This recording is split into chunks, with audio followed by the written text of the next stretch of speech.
एक बहुत ही अच्छा सा गांव था। यहाँ पे सभी लोग हंसते खेलते गाते थे। और सबसे मज़ेदार बात ये थी कि वहाँ पे एक बनवारी काका रहते थे। गांव का नाम था सोगन। बनवारी काका मज़ेदार आदमी, पगड़ी बांधे हुए, सफ़ेद मूछ तौलिया लिए हुए, बहुत ही मज़ेदार इंसान। एक बार गांव में चर्चा हो रही थी कि पुराने कुएं के पास एक अजीब सी आवाज़ आती है कि अगर कोई पानी भरने जाता तो वो कुआं वहाँ से बोलता है। ऐसे मान लगता है मानो वो कुआं बोल रहा हो कि ओ काका भाग जाओ।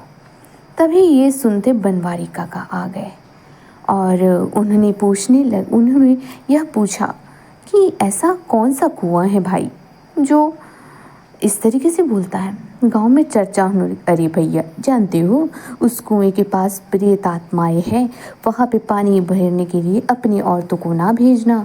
वहाँ कई सारे लोग इस तरीके का आवाज़ सुनते हैं। गांव की महिलाएं जब वहाँ पानी भरने जाती तो वो कुआं बोलता, ओ काका भाग जाओ।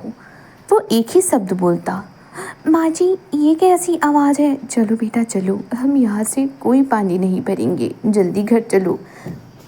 इसी तरीके से शीला और उसकी माँ वापस घर आ जाते हैं, डर कर कि उस कुएं में कुछ ना कुछ है। गांव में बनवारी काका से चर्चा हुई। बनवारी काका बोले, अरे हमारे ज़माने में तो भूतों को डांट कर भगा दिया जाता है, जरा मैं भी रात को जाऊं तो देखूं कौन सा भूत है। गांव वाले सभी सोचने लगे कि बनवारी काका डरते नहीं हैं क्या किसी को। बनवारी काका सोच में पड़ गए और ये सोचने लगे कि आज रात वहाँ कुआं के पास जाऊंगा और देखूंगा आखिर वहाँ है तो है क्या। रात हुई। रात के 1 बजे बनवारी काका हाथ में डंडा और लालटेन लिए हुए उस कुएं के पास धीरे धीरे चलते हुए जा रहे हैं।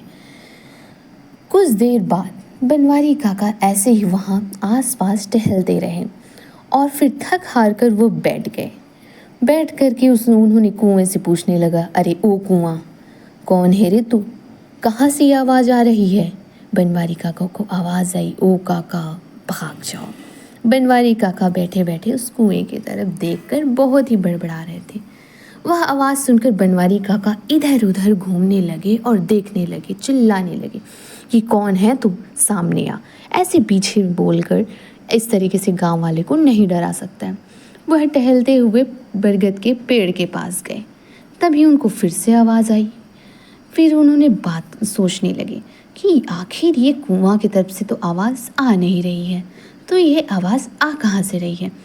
बनवारी काका इस तरीके से सोचते हुए उस कुएं से जाकर बातें करने लगे। और फिर जब उन्होंने पीछे मुड़ा तो देखा बरगद के पेड़ में एक अजीब सा टेप रखा हुआ है जो समय समय पर बोल रहा है, ओ काका भाग जाओ, ओ काका भाग जाओ।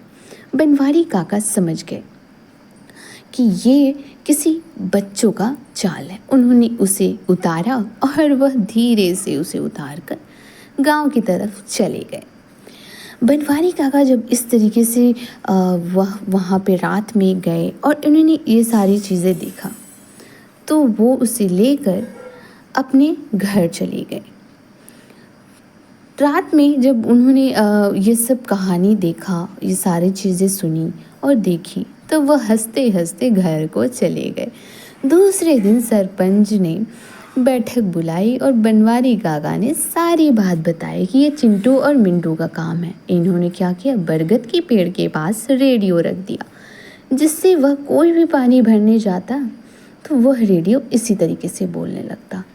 सभी गांव वाले बनवारी काका को बोले, अरे वाह बनवारी काका, आप तो बड़े ही महान हैं, आपने अकेले ही झटपट से ये सारी हल कर दी, आप तो भूत भगाने वाले। बनवारी काका बोले, अरे भाई नहीं, मैं भूत भगाने वाला नहीं हूँ, आखिर ये सारे कानून बच्चों ने किए थे। अब आप लोग भी ध्यान दीजिएगा, डरने से कुछ नहीं होता है, सब हौसला रखिए। ये सुन के सभी चिंटू मिंटू